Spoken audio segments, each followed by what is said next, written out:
Allí. Y estamos viendo un tema que se llama ¿para qué nos congregamos en la iglesia? O ¿para qué nos congregamos? ¿O cuál es la razón principal por la cual nos congregamos? Y vimos la semana pasada, dos cosas importantes, que hay dos tipos de iglesia. ¿Cuáles son? La iglesia universal y la iglesia local. Y veíamos que cuando Jesús decía en Mateo, decía, y yo te digo que tú eres Pedro, y sobre esta roca edificaré mi iglesia, pues hablaba de la iglesia universal o local. Universal. Entonces, ¿qué es la iglesia universal de Jesucristo? La que se reúne en todo lugar, aquellos que se congregan en el nombre de Jesús en cualquier lugar del mundo. Esos son entonces la iglesia universal, los que la conforman. Pero cuando vino el Espíritu Santo, vamos primero a Mateo capítulo 28. Mateo 28, versículo 18. Toda potestad me ha sido dada en los cielos y en la tierra, dijo Jesús. O sea, toda autoridad, tanto en tierra como en el cielo. Y dice el versículo siguiente, por lo tanto, vayan y qué, y hagan discípulos a todas las naciones y bautícelos en el nombre del Padre, del Hijo y del Espíritu Santo. Y dice el versículo 20, ¿cómo dice? Enseñándoles o enséñenles a hacer qué, a obedecer todos los mandatos que les he dado. Eso entonces fue lo que mandó a hacer Jesús. Y aquí está hablando de qué iglesia. La iglesia universal. Y vayan, hagan discípulos a todas las naciones. Bauticen en el nombre del Padre y del Espíritu Santo y enséñenle todas las cosas. Ahora, ¿cómo les iban a enseñar los discípulos todas las cosas? Porque toda la gente pues no cabe en un lugar. Entonces, ¿qué dijo Jesús? Pero les voy a enviar al Consolador, al Espíritu Santo. Y Él les enseñará toda la verdad. Y la verdad los hará ¿qué? Libres. Ahora vaya a Hechos capítulo 2, versículo 47. ¿Recuerdan lo que sucedió en Hechos capítulo 2? El día de Pentecostés, el día que vino el Espíritu Santo, la promesa que Jesús había dicho. ¿Cómo dice Hechos 2:47? ¿Quién lo tiene?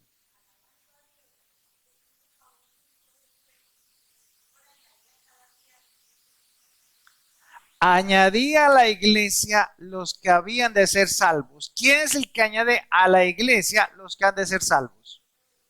Dios mismo, ¿cierto? Entonces, aquí ya vemos de que ellos están reunidos en el lugar, están en un lugar en el aposento alto. 120 están reunidos orando y alabando a Dios. Entonces, ya era una iglesia ¿qué? Local. Allí están, listos esperando la promesa del Padre, el Espíritu Santo, que también lo había prometido Jesús, para que ellos recibiesen entonces, allí recibiesen el Espíritu Santo. Entonces, ¿cuál es realmente, diríamos así, cuál es la labor de Jesús como iglesia? Es salvar las personas, salvar sus almas, que vengan al arrepentimiento. Pero el Espíritu Santo también es enviado no solamente para sellar los que han de ser salvos, sino para enseñarles cómo deben caminar en la tierra. y para hacerlo, el Espíritu Santo entonces viene y nos congrega en la iglesia local. Ahora lea Hechos capítulo 13, versículo 1 al 3.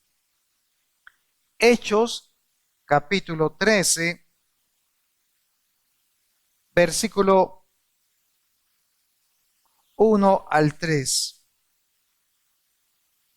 Mire cómo dice allí, Hechos 13. Había entonces en la iglesia que estaba en Antioquía profetas y maestros: Bernabé, Simón el que llamaba Niger, Lucio de Cirene, Manaén el que había criado junto con Herodes el tetrarca, y Saulo. Ministrando estos al Señor y ayunando, dijo el Espíritu Santo: apartadme a Bernabé y a Saulo para la obra que los he llamado. Entonces, habiendo ayunado y orado, les impusieron las manos y los despidieron. Ellos entonces, enviados por el Espíritu Santo, descendieron a Seleucía y de allí navegaron a Chipre. ¿Qué ven allí en especial? ¿Qué sucedió allí? ¿Qué hizo el Espíritu Santo? Primero que todo, ¿qué dijo? Apártenme a Bernabé y a Saulo. Y ya sabemos que tanto Saulo como Bernabé pues fueron ¿a dónde? A los gentiles a llevar el evangelio. O sea que aquí ya es enviado Saulo, pero que se convertiría en Pablo. Y vemos que también Bernabé le acompañaba como discípulo. Entonces, aquí podemos ya observar cómo el Espíritu Santo es el que está encargado de la edificación de esa iglesia que Cristo dijo universal. ¿Cómo? De forma local. Y vimos ya con nombres propios y todo, cómo unos iban siendo enviados a diferentes lugares. Ahora vaya a 1 Timoteo capítulo 4, versículo 13 al 15. Primer libro de Timoteo, primera carta, perdón, de Timoteo, capítulo 4, versículo 13 al 15. Entre tanto que voy, le decía Pablo, ocúpate en la lectura, la exhortación y la enseñanza. Ahora mire lo que dice el versículo 14. No descuides el don que hay en ti, que te fue dado mediante profecía con la imposición de las manos del presbiterio. Entonces, ¿qué hacían los ancianos de la iglesia? Venían y oraban por aquellos que estaban comprometidos con la iglesia local y les imponían que las manos, la imposición de manos en ese tiempo era el reconocer a ese hermano como parte de la iglesia local y que estaba comprometido y que estaba adjudicado a una labor en especial o una función dentro de la iglesia local. Y vemos entonces cómo les imponían las manos y les reconocían delante de la iglesia. Entonces, una de las tareas de los ancianos es precisamente venir delante de la iglesia local y empezar a identificar entre los hermanos de la iglesia los que están siendo llamados por Dios para poner en práctica o al servicio de la misma iglesia el don que fue colocado en él por el Espíritu Santo. Entonces la iglesia local me sirve y es uno de los instrumentos más importantes que Dios ha diseñado en medio del mundo para que el reino de Dios se dé a conocer. Pero cada uno de los miembros de la iglesia local tienen un ¿qué? Don. Un don del Espíritu Santo. Le pregunto, Usted conoce el don del Espíritu Santo que le fue colocado a usted cuando recibió al Señor Jesucristo, cuando se arrepintió de sus pecados, cuando reconoció la obra de Jesús, cuando fue sellado con el Espíritu Santo, porque ese don ya está ahí, ya fue colocado. Y no solo uno, pueden haber 2, 3, 4 dones allí. Ahora, ¿usted conoce el don del Espíritu Santo que le fue dado? Entonces, ¿para qué la iglesia local? Entonces, cuando usted en la iglesia local empieza a practicar, cuando usted participa de los ministerios, cuando usted quiere servir, cuando usted quiere impartir, tal vez compartir la palabra, inclusive en el discipulado, enseñar a otro, usted está colocando en práctica ¿qué? Los dones del Espíritu Santo. Pero usted no se puede pegar preguntando, bueno, Espíritu Santo, dime qué don tengo yo. Y no vamos a hacer una fila acá y decirle, bueno, los de primera vez por aquí, los de segunda vez por acá, y entonces vamos a decirle y vamos a imponer la mano y le vamos a decir, entonces, ¿qué don tiene usted? No, porque el Espíritu Santo ya lo puso, pero ahora usted tiene que exponerse ¿qué? A practicar para identificar para qué es que lo llamó. Por ejemplo, el don de intercesión. ¿Ha notado usted que su oración está cambiando?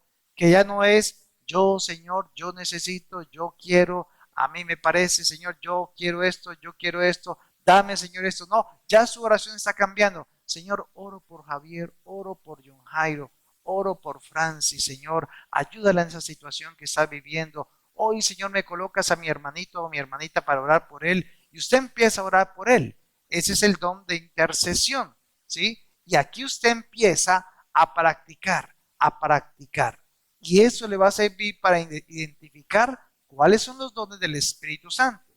¿Cuántos hablan en lenguas? Bueno, muy bueno que todos hablasen en lenguas, pero si las lenguas no me ayudan a mí en la edificación de la iglesia, pues dice la palabra que de nada me sirve hablar en todos los idiomas y en todas las lenguas. Ahora, es bueno tener y saber lenguas, pero esto se logra solamente con la intimidad que usted tiene con Dios. Entonces, vemos aquí dos escenarios. El escenario de la iglesia local que estamos trabajando y entendiendo por qué es que el Señor quiere que nos reunamos. Y el otro es cómo yo salgo de la iglesia local y empiezo a practicarlo en casa con mi familia, en el trabajo, en el estudio, donde quiera que yo vaya.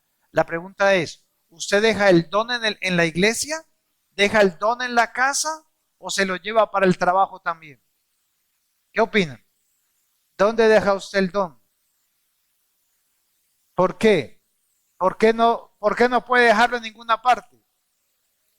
Entonces, ¿cuánto anda el don con usted? Todo el tiempo, ¿cierto? Porque está en mí. Entonces, ¿qué es lo que el Espíritu Santo está mirando cada día en ti?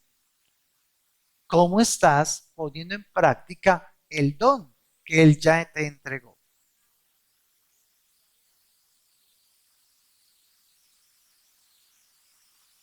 Si esto enseñas, versículo 6, si esto enseñas a los hermanos, serás buen ministro de Jesucristo, nutrido con las palabras de la fe y de la buena doctrina que has seguido.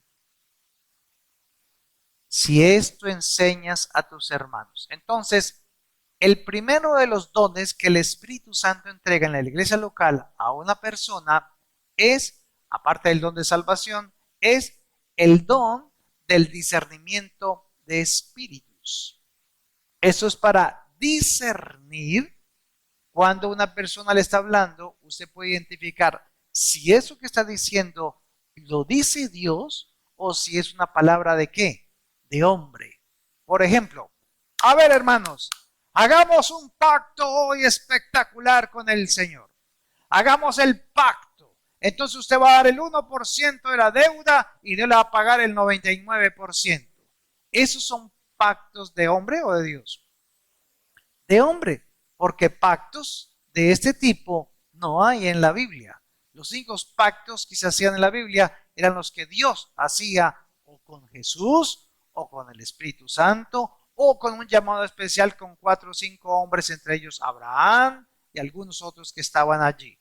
Pero realmente esos pactos de los que hablamos hoy en televisión y todo eso, eso no es bíblico, hermano. Esos son personas que sencillamente se aprovechan de que las personas tengan necesidades o circunstancias. Por ejemplo, si usted trae hoy un billete de $1000 acá, entonces Dios le va a hacer el milagro hoy de sanidad. Y se ve. No sé si ustedes no lo hayan visto, pero yo lo he visto. Y le dicen a la gente, bueno, los de $1000 por acá, los de $500 por acá, los de $200 por acá. Y eso vuelve un mercader la iglesia, como si el Espíritu Santo se pudiera comprar. Entonces Dios está hablando claramente y está diciéndole precisamente a Timoteo, desecha, versículo 7, desecha que las fábulas profanas y de viejas, ejercítate para la piedad. Entonces vemos acá en una carta tan cortica como esta, cómo se dan algunos pasos importantes para que usted ponga en práctica lo que el Espíritu está enseñando. Dice el versículo 11, esto manda y enseña. Ninguno tenga en poco tu juventud, versículo 12, sino sé ejemplo de los creyentes en palabra, conducta, amor, fe, espíritu y pureza. Enseñar, mostrar con el ejemplo, creyentes en palabra, conducta, amor, espíritu, fe y pureza. Y entre tanto que voy, ocúpate en la lectura, la exhortación y la enseñanza. Cristo viene, sí, pero ¿cómo te va a hallar? ¿Cómo debería hallarnos entonces? ¿Qué dice ahí en el versículo 13? Ocúpate en qué?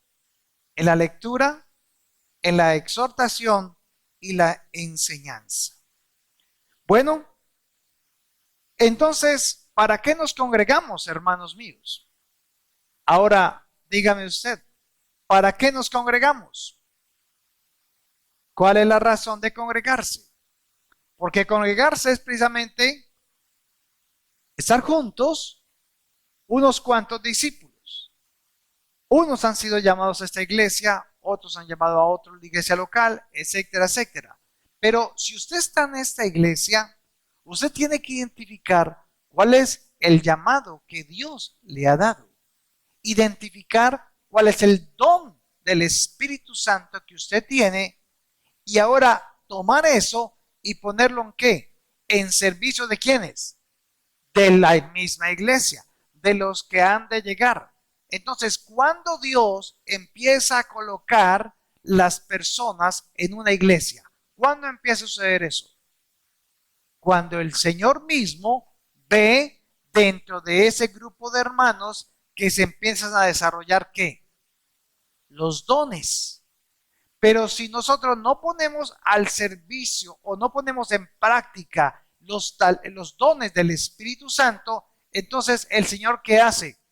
Bueno, pues esperemos acá, no podemos mandar más gente, mandémosla para otra parte, porque Él está preocupado por quiénes, por los que no son salvos. Y quiere que cuando vengan a la iglesia, ya los salvos, entonces sean ¿qué? Instruidos, enseñados, preparados, para que ellos ¿qué? Crezcan, ¿cierto? ¿Qué piensan? ¿Sí o no? ¿Cierto? ¿Usted quiere que la gente que venga, que el Señor va a colocar, venga y se edifique, crezca, ¿cierto? Entonces, ¿quién tiene que crecer primero? Yo. Pero si yo estoy estancado, si yo estoy ahí estancado y yo no crezco espiritualmente, entonces, ¿qué voy a transmitir? ¿Qué voy a enseñar? Entonces, tenemos que mirar en qué nivel vamos.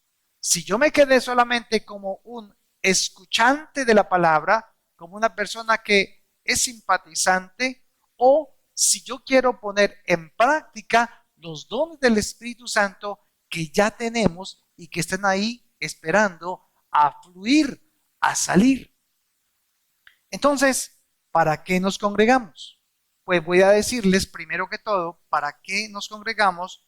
Tengo que preguntarles, o mejor les voy a decir, ¿por qué no deben congregarse?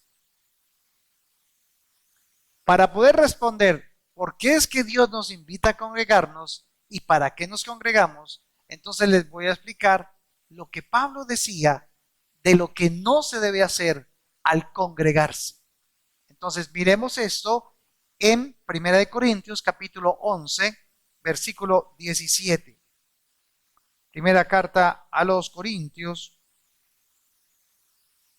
capítulo 11,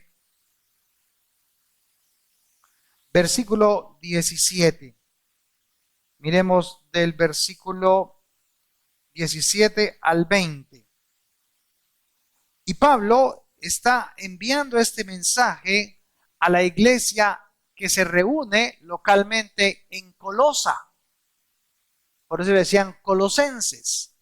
Y estos hermanos se congregaban, pero se congregaban con otra intención.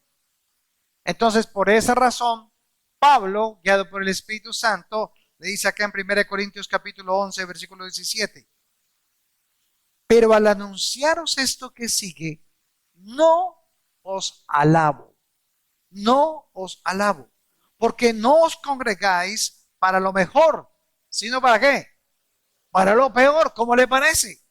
Y se reunían en esa iglesia, en Colosa, la iglesia de Colosa, y allí se reunían los hermanos y una gran congregación, grande. Pero dice aquí que Pablo, guiado por el Espíritu Santo, les llama la atención a sus hermanos y les dice que ustedes se reúnen o se congregan no para lo mejor, sino para lo peor. Pues en primer lugar, cuando os reunís como iglesia, oigo que hay entre vosotros ¿qué? Divisiones. Y en parte lo creo, porque es preciso que entre vosotros haya disensiones, pero para que se hagan manifiestos entre vosotros los que son aprobados. Cuando pues os reunís vosotros, esto no es comer la cena del Señor. Porque resulta que los hermanos se congregaban cada 8 días y hacían un festín de comida en la iglesia. Y entonces todos venían a tomar vino y a comer. Y se había convertido la iglesia en un club del fin de semana donde se congregaban, sí, se reunían, compartían, pero el enfoque no era el mensaje de Cristo, sino a ver qué se va a repartir, a ver qué se va a dar. Y mira el punto donde llegaban. Mira el versículo 19, el versículo 21. Porque al comer cada uno se adelanta a tomar su propia cena, y uno tiene hambre y otro se embriaga. Pues, ¿qué? ¿No tenéis casas en que comáis y bebáis? ¿O menospreciáis la iglesia de Dios y avergonzáis a los que no tienen nada? ¿Qué os diré? Os alabaré, en esto no os alabo. ¿No le parece tan tremendo lo que estaba pasando en esa iglesia? Se congregaban entonces, ¿para qué? A ver, ¿qué entendimos? Para emborracharse, ¿cómo le parece? Hasta se embriagaban en la iglesia. Tremendo. A ver, otra botellita de vino, hermano, que esto está muy bueno. Y comer. Y no, inclusive no se podía distinguir a los que comían inclusive los que sí tenían hambre. Entonces se les tenía en cuenta a los otros, pero a los otros que necesitaban realmente no se les tenía en cuenta. Mire el gran problema que estaba sucediendo allí. Pues no tenéis casas en que comáis y bebáis. Entonces cuando venían, ellos siempre los domingos participaban de la cena del Señor, porque se hacía cada 8 días. Pero dice acá, ¿por qué no más bien van a comer a sus casas y a beber a sus casas? ¿O menospreciáis la iglesia de Dios y avergonzáis a los que no tienen nada? Un hermano eh, Le preguntaba yo a un varón, le preguntaba, porque estaba haciendo una pregunta a los hombres sobre qué le impide a usted como hombre adorar y exaltar a Dios, no como lo hacen las mujeres, sino ¿por qué usted como hombre no tiene esa libertad, no se siente como en libertad? ¿Por qué no llega a la iglesia? ¿Por qué no levanta sus manos? ¿Por qué no llora? ¿Por qué no se arrodilla? ¿Por qué no se mete con Dios? ¿Por qué no canta aleluya, gloria a Dios? Y me he encontrado unas sorpresas muy grandes con cada uno de los hombres a los que le he hecho esta pregunta, porque tenemos muy buenas justificaciones. Pero realmente me llamó la atención una que me dijo un hermano y es de que, digamos, él no es de esta iglesia, pero él me decía, mire hermano, yo voy a una iglesia donde soy parte del ministerio de intercesión. Y yo, wow, qué bueno que está participando en ese ministerio de intercesión. ¿Y cómo le ha ido? Mal. ¿Y por qué? Porque a mí, personalmente, a mí, me decía él, a mí, en el caso mío, he presentado algo. Cuando nos invitan a la reunión para la oración y la intercesión, que hacemos un grupo y nos congregamos juntos, pues realmente empezamos todos a orar. Entonces lo hacemos uno por uno. Entonces al primero que ponen es a una hermana o a un hermano que está orando y lo hace con una capacidad, con una elocuencia, con una facilidad expresiva. Él, ella en este caso, ella dice como 50 versículos bíblicos y todos nosotros, amén, amén, sí, amén, gloria a Dios, ¿qué tal? Aleluya, sí, y nos ponemos de acuerdo con ella. Entonces de pronto el pastor o la pastora dicen, ahora hermano, usted, siga usted o siga hermana, siga usted. Y yo no soy capaz de pasar. ¿Y por qué? Porque no, ¿dónde va a quedar mi oración comparada con esa de esa hermana? No le doy ni en los tobillos. Entonces más bien yo me siento como que, no, esa oración mía más pichurria que para qué. No, yo para qué me voy a parar ahí, hermano. ¿Sí? Y me llamó la atención porque vi que el caso de esa persona en especial era que se sentía que su oración era menos importante que la de la hermana o el hermano que está con la elocuencia que está diciendo. Así pasa en el discipulado, ¿sabía?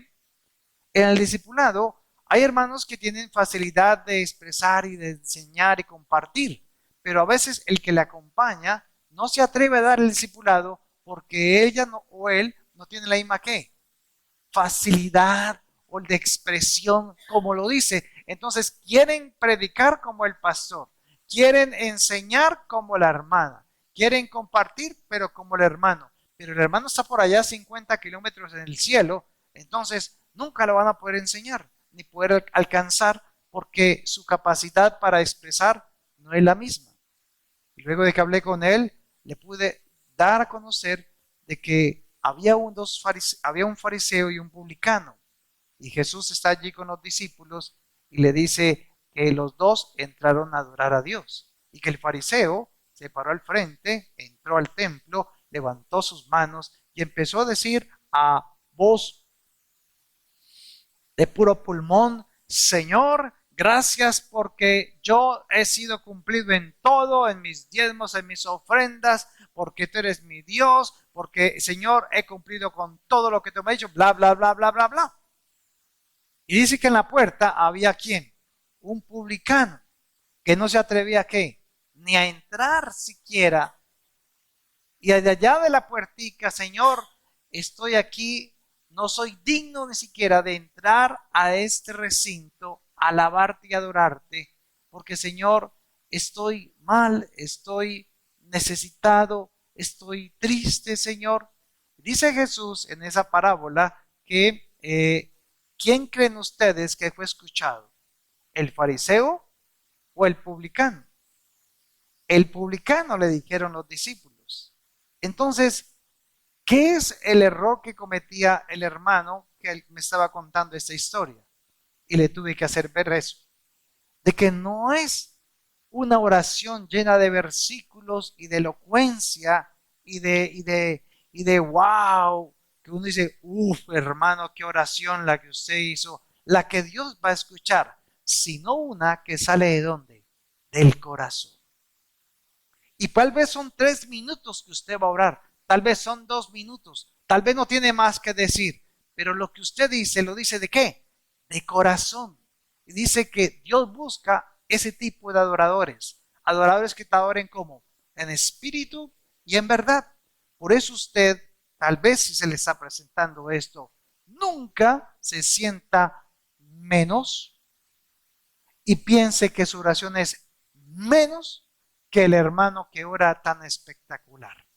Porque si algo Dios nos ha enseñado es que Él está atento a los humildes y que los humildes, a ellos les pertenece el reino de Dios.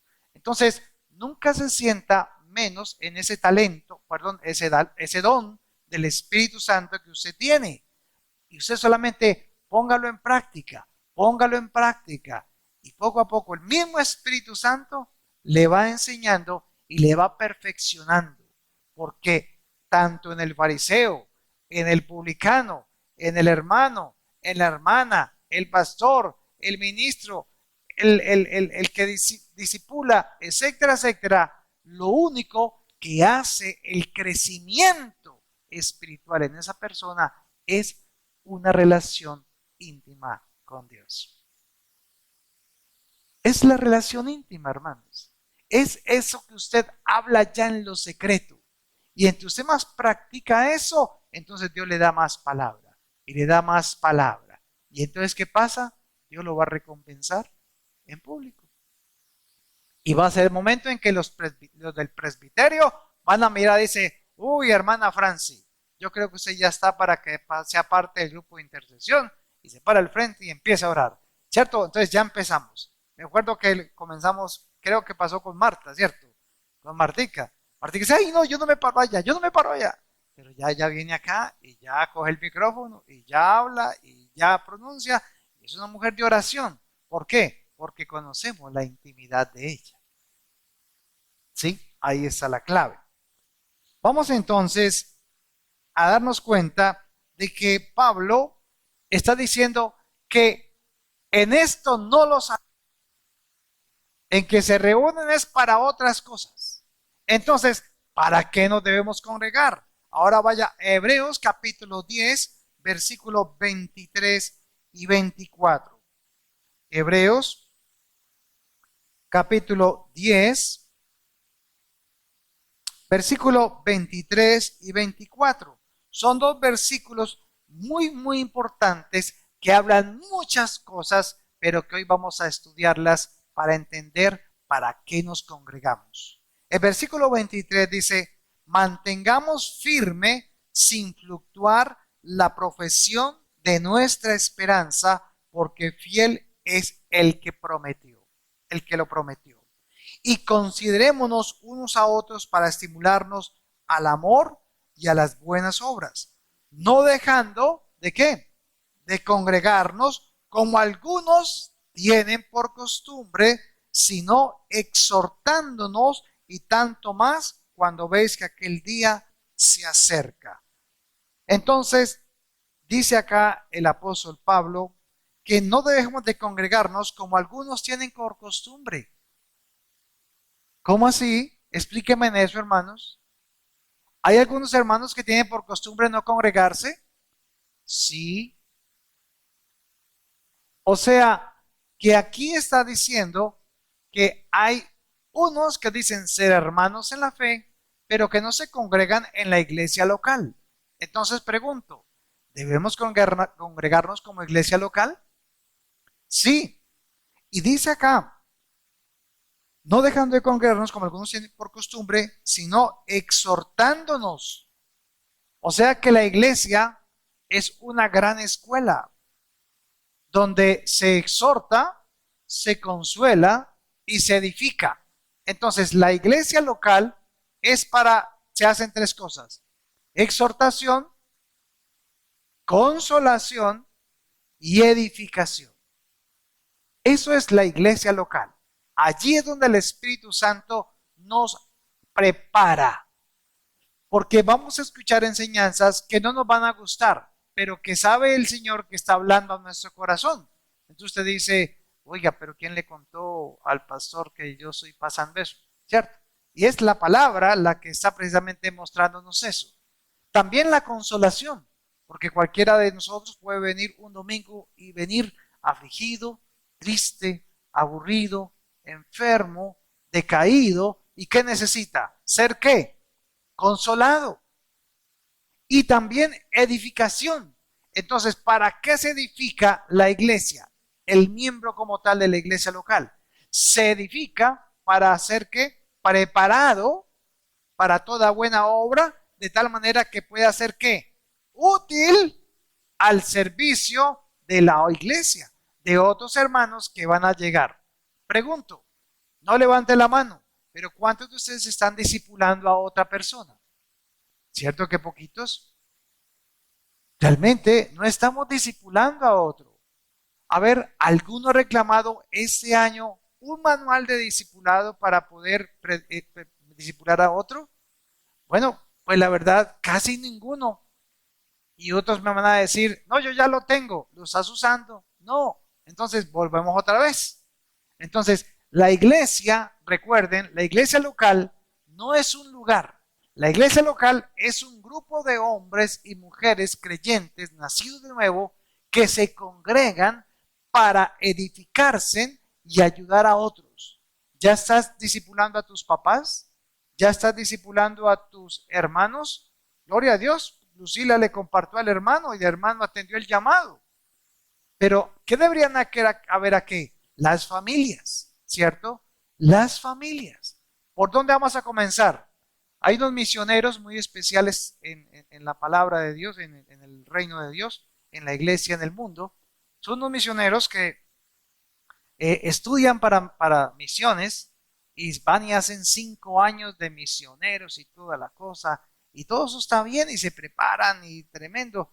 Y entonces ya están listos con el cartón y todo eso. Y dice, bueno hermano, entonces vamos a ver entonces, ¿a dónde lo mandamos a usted para que sea misionero? ¿A dónde quiere ir? Yo quiero ir al África, yo quiero ir a Afganistán, no, yo quiero ir a Rusia.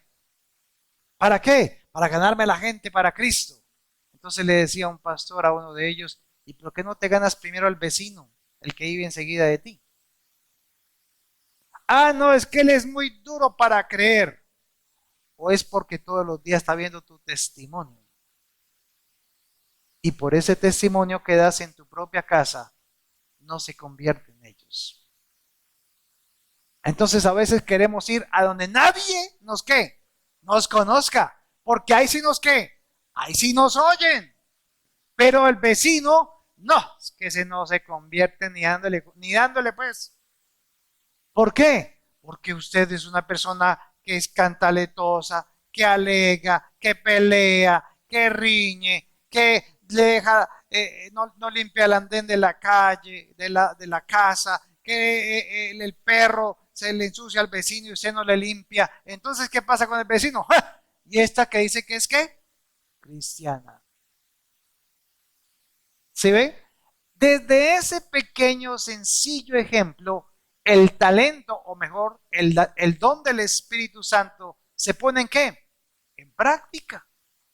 Es tan sencillo poner los dones del Señor, del Espíritu Santo en práctica, pero ¿dónde? ¿En el vecino o en mí?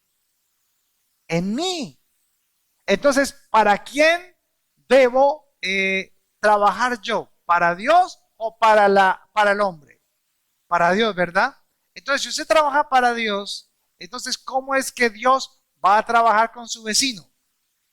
¿A punta de palabra de Dios o de la práctica de la palabra en ti? El testimonio suyo. Entonces, ¿sí es importante nuestro testimonio, hermanos? Sí, es importante. No ese testimonio de que, hermanos, yo era un alcohólico, yo era un pecador, me pasaba por todas las fiestas de Armenia y el Señor me cambió. No, no, no, no, no ese testimonio. Es el testimonio de lo que Dios dice en su palabra en mi vida. Entonces vayan, consuelen a otros, ¿Usted consuela a sus vecinos cuando ellos tienen una pérdida? ¿Usted es servicial con su vecino? ¿Le barre solamente de la rayita del andén para usted o barre el andencito de él para que el suyo no se ensucie? ¿Cierto? O sea, son cosas que uno empieza a notar que soy tan cerrado en mí, que a veces no le doy espacio a extenderme un poquito para ayudar al vecino. ¿Hace cuánto no le regalas una prenda a tu vecino, a tu vecina, a tu hijo, a tu hija, a tu cónyuge? Yo soy muy feliz en diciembre porque siempre hay un hermano por ahí que me da una camisa, me da una corbata y yo me siento muy feliz, me siento el hombre más orgulloso porque siento que soy especial para esa persona. ¿Es su vecino una persona especial para ti? ¿O cómo te considera tu vecino? ¿O tu cónyuge? ¿Eres especial con él? ¿O le corres al vecino y no le corres a tu cónyuge? ¿Sí le ha pasado? A todos nos pasa, ¿sí? Ahí es donde tenemos que mantener ¿qué? El equilibrio. Vamos entonces a mirar que es en la iglesia local entonces donde encontramos una trinchera.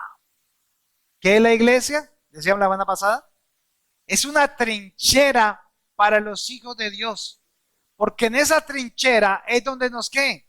Nos guardamos, nos protegemos, donde recibimos edificación, ánimo, consuelo. Es allí en la iglesia. No, eso es la iglesia.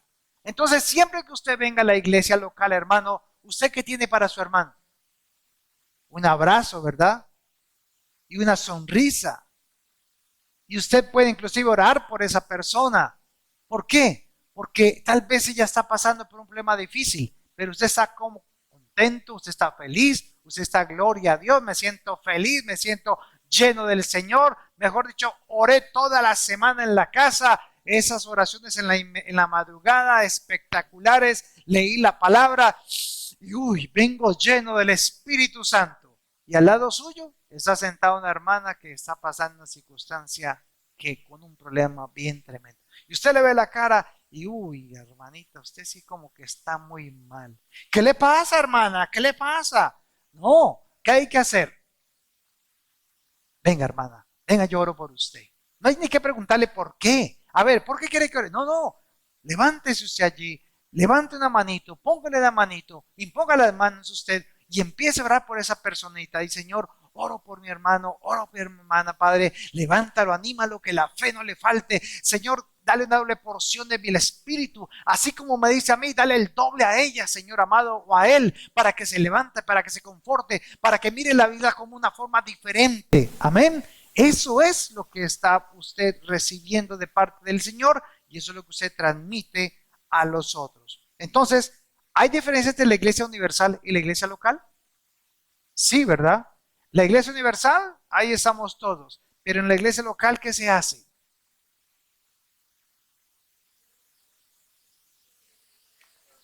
Se exhorta, se consuela y se edifica o nos edificamos. Ahora, mire cómo comienza el versículo 23. ¿Cómo comienza?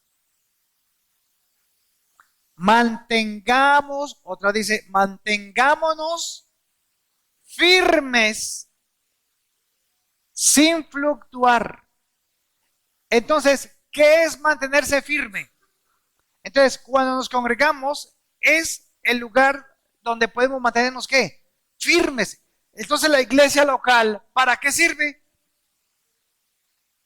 Para mantener firmes. Pero uno se encuentra a veces con los hermanos y dice, ¿qué hubo, hermano? ¿Va a la iglesia? No, hermano, todavía no. Y eso, no, espere, yo soluciono unas cositas, pongo de acuerdo unas cosas, organizo unos problemas que tengo y me pongo de acuerdo con Dios y entonces después voy a la iglesia. Hermano, esa es la mentira más grande que usted se puede meter, porque es precisamente la iglesia la que está ahí diciéndole, ¿qué le pasa? No, estoy con unos problemas, hasta he pecado, pastor, hasta he cometido pecado, hice algo malo esta semana. A ver, hermano, venga, oremos por eso y desahogue eso y saque eso. Y entonces usted empieza a desahogar y a sacar eso. Y me parece que cuando usted salga de la iglesia local, entonces ¿cómo va a salir? Ay, sale renovadito, sale suavecito, sale como una nubecita, ¿sí? Y eso es lo importante, de que usted pueda entender que la iglesia local es una ¿qué? Trinchera contra el mundo, porque el mundo sí lo va a ¿qué? A atacar las 24 horas, los 7 días de la semana. Pero aquí son 2 horitas para que usted pueda como escamparse. Es como el arca de Noé, ¿verdad? Es como cuando usted en el arca de Noé está ahí y cómo se sentía Noé. Esa semana mi esposa hablaba del arca de Noé. ¿Y cuánto estuvo Noé en el arca? 1 año. 1 año. Y 15 días. ¿Cómo fue la vida dentro del arca? Porque ahí no había baño. ¿Cómo hacían? O tal vez sí. ¿Y cómo era la charla con los 3 hijos y las 3 nueras? ¿Y cómo era la charla con la esposa de Noé? Porque la Biblia no habla de que hubo ahí dificultades. Entonces, ¿qué había en el arca? Paz. Había armonía, había amor, había comprensión, había consolación. Tal vez hubo momentos en que algún hijo, ay papi, ya estoy cansado. Venga amigo, hablemos y recordemos lo que el Señor dijo. ¿Hasta cuándo? Hasta que Él diga. Y era tanta la paz que tenía Noé que cuando ya el arca se detuvo en el monte Ararat y pudieron inclusive, ya podían salir, Noé no salía, ni su familia, sino que esperaron 2 meses, 18 días para salir del arca. ¿Cuándo salieron? Solo hasta que Dios les dijo. Entonces, ¿qué es el arca comparado con la iglesia? La iglesia local es como un arca donde tenemos esa coinonía, esa armonía, pero que solamente vas a poder salir a transmitir el mensaje cuando haya sido ¿qué? Edificado. Cuando pases un tiempo en la iglesia. ¿Por qué? Porque necesitas prepararte espiritualmente, también literalmente, aprender a leer la palabra, a hacer devocionales, a caminar y a entender la exégesis, lo que es la homilética, la hermenéutica, todo esto que se lee en la palabra de Dios. Ahora, vaya a 1 Corintios capítulo 12, versículo 17.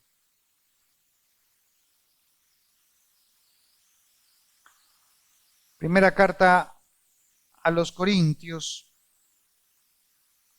capítulo 12, versículo 17 al 22. Y aquí empezamos a ver la diferencia en la iglesia local, de que aunque estamos en la iglesia local, no todos cumplimos la misma función. Dice el versículo 17, si todo el cuerpo fuese ojo, ¿dónde estaría el oído? Y si todo fuese oído, ¿dónde estaría el olfato? Mas ahora, Dios ha colocado los miembros, cada uno de ellos en el cuerpo, como Él quiso. Porque si todos fueran un solo miembro, ¿dónde estaría el cuerpo? Pero ahora son muchos los miembros, pero el cuerpo es uno solo. Ni el ojo puede decir a la mano, no te necesito, ni tampoco la cabeza a los pies, no tengo necesidad de vosotros. Antes bien, los miembros del cuerpo que parecen ser más débiles son los más necesarios. ¿Sabía que hay unas partes del cuerpo que no son visibles? ¿Cierto? Pero hay otras que son visibles. Por ejemplo, la cara, las manos, ¿cierto? El rostro. Y él siempre está visible. Pero hay otras áreas que nunca se pueden sacar a la luz, ¿cierto? Pero dice que aún las que están en la oscuridad, las que parecen menos dignas, son igual de importantes que las que se pueden ver. Por ejemplo, yo me paro acá y ustedes me pueden ver a mí. O sea, pueden verme a mí como parte de la iglesia. Pero ustedes no han visto a los que interceden en casa y oran para que yo me pueda parar aquí. ¿Sí? Como puede haber también personas que, como usted ahora llegó, ¿cómo encontró la sillita? ¿Le olía bueno? ¿Estaba limpia? ¿Tenía polvo? ¿Cierto que no? ¿Estaba limpia? Porque hay unas mujeres que son del ministerio del diaconado que vienen y temprano, muy temprano, vienen y limpian y barren, trapean y tienen todo organizadito y bonito para que usted cuando llegue, pues se sienta cómodo. Entonces, vemos acá de que aunque no las vemos, son igualmente de importantes. Entonces, los órganos en el cuerpo igualmente son de importantes. Es lo que está haciendo la comparación aquí Pablo al respecto. Y mire el versículo 26 al 28, que hay diferentes y diversos dones en la iglesia local. Pero dice allí también que cada una de esas partes del cuerpo conforman ese cuerpo, son necesarias para que el cuerpo funcione bien. Entonces, cuando un hermanito está mal, entonces, ¿qué deberíamos hacer? Si está enfermo, ¿qué es lo que mínimo la iglesia debería hacer? Orar por él. Segundo, visitarlo. Tercero, llevarle unas fruticas. Eso no es lo que hacíamos en el mundo. Claro, pues si es un COVID no nos vamos a meter allá, pero si fue una videollamada, ¿cierto? Y por una llamadita, ¿nada? Uy, o ¿qué le doy? No, si viene toda esa iglesia, ¿cómo le va el café? No tengo más para dar. No, no. Se trata es de poner en práctica el ministerio que Dios le ha dado, el don que Dios le ha dado. ¿Y qué tal que usted tenga el don de sanidad y usted nunca lo ha practicado? ¿Y qué tal que usted pueda ir donde la hermana y poner sus manos guiadas por el Espíritu Santo y que ese hermano se sane? ¿Lo ha experimentado? Bueno, entonces, ¿qué cuesta con practicar? ¿Y qué tal que el Señor lo esté usando para eso? Entonces, es aquí donde encontramos la importancia de poder poner en práctica, porque dice que cada uno provee, bendice, aporta, ayuda, ministra, sirve, apoya, levanta y edifica a su hermano. Y los demás órganos, también las demás iglesias, no son adversarios. Y los hermanos de su iglesia no son adversarios. Y los hermanos de la casa no son qué, adversarios. Entonces, por ejemplo, en la casa, un esposo y una esposa, ¿por qué pelean? ¿Son adversarios? No. Pero entonces, ¿por qué se agarran en la casa como perros y gatos?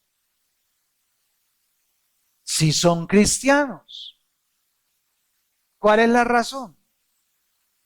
¿Quién falla? ¿El que cree o el que no cree? ¿Qué piensan? Falla el que cree. ¿Por qué? Porque sabiendo cómo actuar, no lo hace. Y entonces se deja calentar con el otro. Y entonces empiezan ahí a haber disensiones. Y entonces cuando llegan a la iglesia local, entonces ven a otro hermano por allá que no lo saludó o que no le dio un abrazo y entonces se siente como también ya mal y empieza otra disensión. Uy, es que ese hermanito ya es más pinchado ni saluda. ¿Sí ve? Y nos damos cuenta de que el problema no es la iglesia ni el trabajo, sino es yo. Soy yo.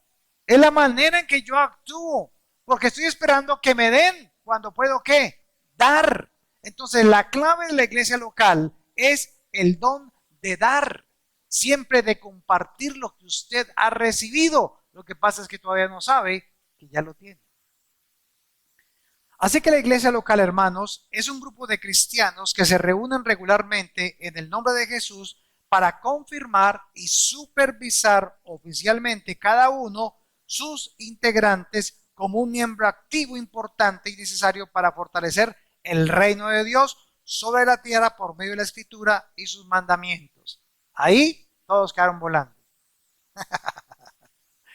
O sea, somos igualmente de importantes cada miembro dentro de la iglesia, pero el hecho de que seamos importantes nos ha sido entregado un privilegio. Y si usted toma ese privilegio y no lo usa al beneficio y servicio de la misma iglesia local, entonces usted se va a frustrar espiritualmente. Y usted siente que se quedó ahí, que la iglesia es igual. Y entonces llega un punto donde dice, llega la iglesia y dice, ¡ay! Los mismos. ¡Ay! No crece. ¡Ay! ¿Y por qué no ha venido más gente? ¡Ay! Tan poquitos que somos. Entonces, ¿qué es lo que tengo que hacer? Pues ahora entonces, ¿qué tengo que hacer yo? Vaya y hágalo. Ore, interceda. Señor, colócame una persona esta semana. Quiero, Señor amado, ayudar a la salvación de alguien. A ver, muéstreme el camino, Señor. Muéstreme una persona. Póngame en el camino de las personas que quiere usted que vayan a la iglesia, que les pueda compartir, que les pueda enseñar la palabra, que los disipule. Y usted se va a sorprender esa semana. Porque como usted oró y se preparó, entonces Dios, ¿qué hace? Le voy a colocar a uno para que lo cuide. Uno a la vez. No se trata de hacer 50 discipulados. Haga un discipulado a la semana con una persona. Y va a ver usted que si cada uno de nosotros hace su labor, entonces si uno trae uno, ¿cuántos habríamos? Pues el doble. Y vamos terminando entonces con quiero que solamente voy a escribir los nombres, las 4 razones por las que debemos congregarnos. La primera, fortalecimiento espiritual y protección. La iglesia local, que es una trinchera, es para que usted pueda contar sus problemas o al pastor o a un consejero que hay o a uno de los ancianos de la iglesia, porque te vas a mortificar si no lo cuentas. Te toca, porque hay personas que sanan fácilmente cuando pueden expresar eso que están sintiendo. Y cuando la hermana o el hermano le reciba a usted la información, no se vaya usted con la información diciéndole a toda la iglesia, hermanos, necesitamos orar por fulano de tal. Y es, sí, ayúdenme a orar porque es que él está pasando por esto, por esto, por esto, y por esto, y por esto, y por esto, y por eso. Eso es chismografía, hermanos. Entonces ya claro, el otro hermano ya no vuelve a decir nada. No, allá le cuento uno a este, allá le cuentan a toda la iglesia lo que me está pasando. No, usted tiene que entender que es un lugar para que usted pueda desahogarse y saber que usted es ese cofre, esa vasija que Dios coloca para que esa persona pueda desahogar y sacar eso que tiene. Porque ¿por qué tenemos las iglesias llenas de gente aburrida? Porque desafortunadamente hay hermanos que han sido más golpeados en la misma iglesia que en la casa. Y los difamamos. Y, uy, es que no, es que ese hermano, como ese hermano anda en pecado y esa hermana anda en pecado y por eso es que le pasa esto y eso y eso. Y empezamos a ser de jueces. Entonces, aprenda a ser consejero espiritual. Aprenda en su casa a ganarse la confianza de sus hijos, de su cónyuge y saber que usted es un qué, es una tumba. Todo lo que a usted le llega ahí, de ahí no sale. Hasta que él quiera decirlo o compartirlo, pero que usted no lo haga. Por esa razón, muchos hermanos en la iglesia no se acercan al pastor, no se acercan a la pastora, no se acercan a los ancianos y no les comparten aún con la carga más grande porque sienten que tienen que ser perfectos. No, la iglesia es precisamente ese pequeño hospital donde sencillamente se ora y se consuela para que usted pueda ser animado y edificado. Miremos cómo lo decía el rey David. Lea el Salmo 27, hablando de fortaleza espiritual. Mire la intención con la que David quería colocar una casa para Dios. ¿Se acuerda que él quería hacer una casa para Dios? Porque para él era importante hacer un lugar. Y Dios le dijo, Bueno, tú no lo vas a hacer, pero tu hijo lo va a hacer. Y sin embargo, él tenía un tabernáculo, una tienda donde estaba el arca de Dios. ¿Qué dice el Salmo 27? ¿Quién lo tiene? El versículo 4. Mire lo que dice el 4. Una cosa he demandado a Jehová, esta buscaré, que esté yo en la casa de Jehová algunos días, todos los días de mi vida, para contemplar la hermosura de Jehová y para inquirir en su templo. Qué hermoso, ¿no? Este hombre la tenía clara. Por eso dice que quién como el corazón de David, un hombre que realmente anhelaba estar en la presencia de Dios. Entonces, ¿usted qué hace el domingo? Usted viene, se arregla de temprano, se coloca la mejor percha, se pone bonito, se echa perfume y todo eso. A veces me dicen, bueno, ¿y para qué se echa perfume? Pues ponerle bien a Dios. Porque yo voy para una, no solo una fiesta, sino que voy para un lugar que es especial porque estoy reunido con los hijos del Dios Altísimo. Entonces me traigo la mejor percha, me traigo la mejor presentación y todo eso, no para que los demás me miren, sino porque yo sé que el Señor está allí en medio, porque donde hay dos o tres congregados en su nombre, allí estaré yo. La segunda es porque nos congregamos por provisión, por provisión. Mire el Salmo 36, versículo 7.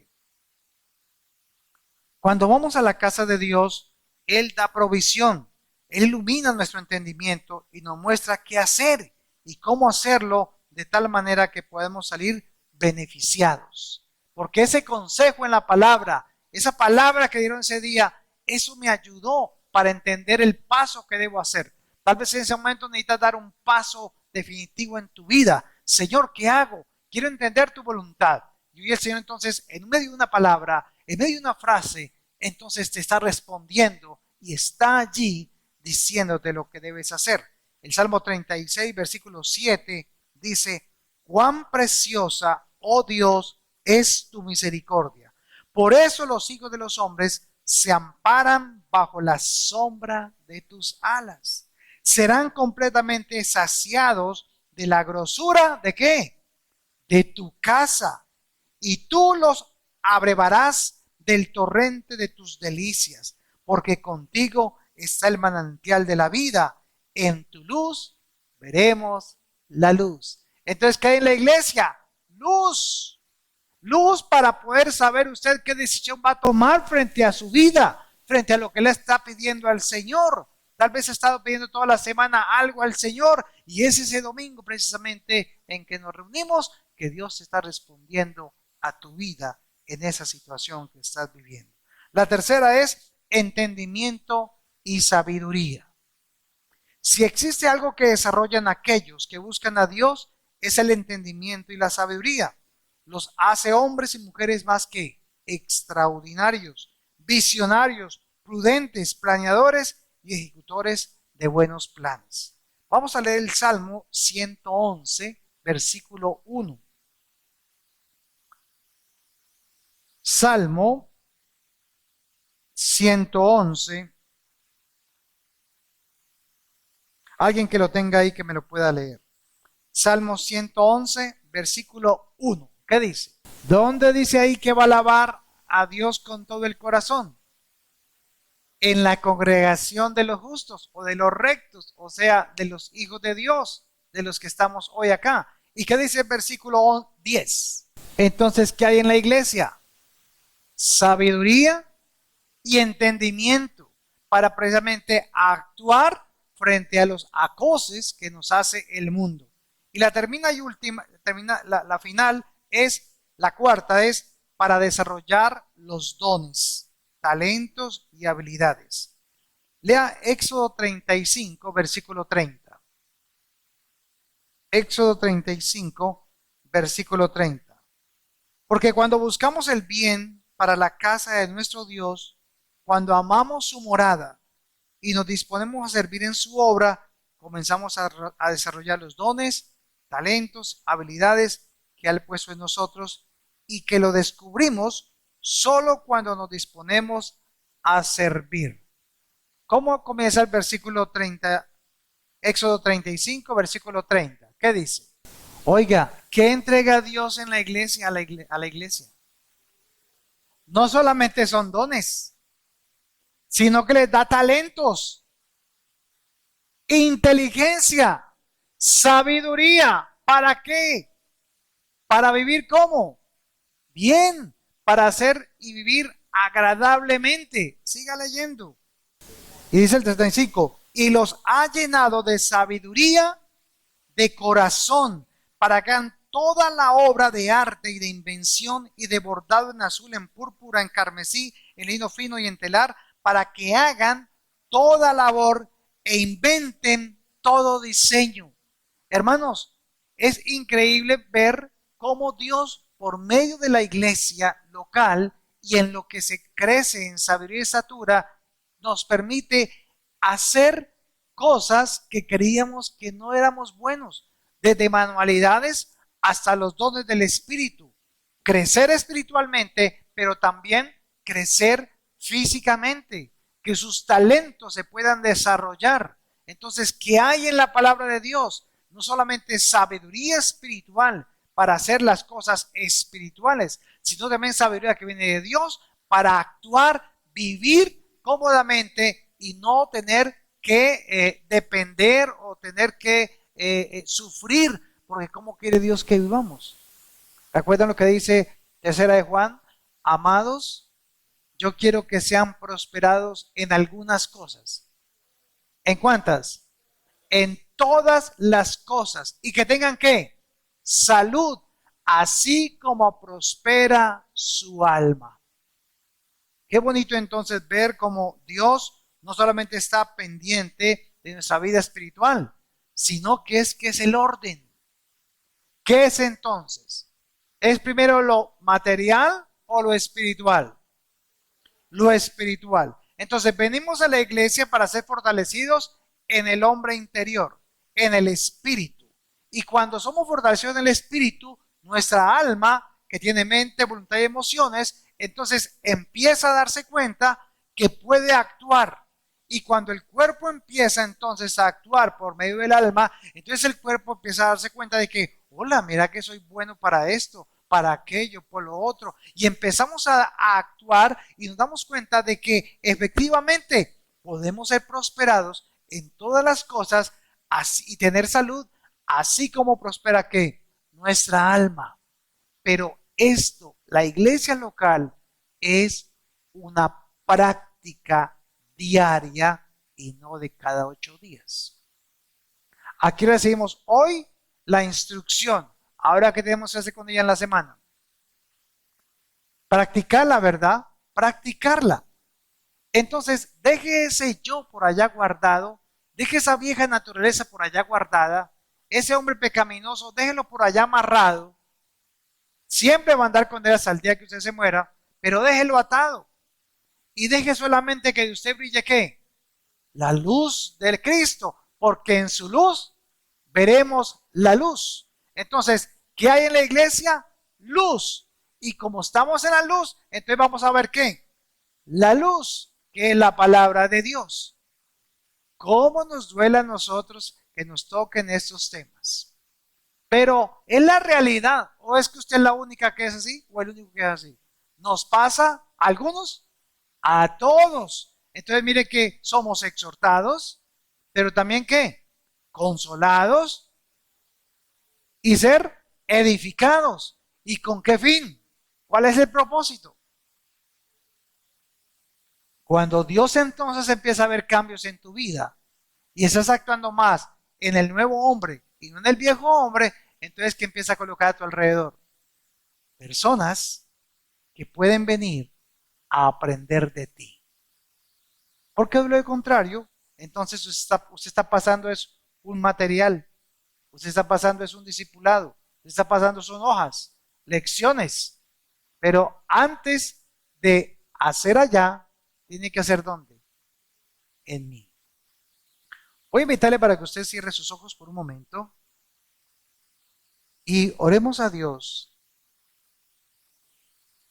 y que usted allí en su oración personal, hable con Dios. Tal vez este sea un nuevo nacer para la iglesia conociendo a Cristo. Tal vez este es un tiempo en el cual Dios te está diciendo, amado o amada, por muchos años lo has hecho a tu manera. Has querido tomar lo mejor del mundo, de lo que has aprendido de él, y ponerlo en práctica en tu vida y te has dado cuenta de que no da resultado.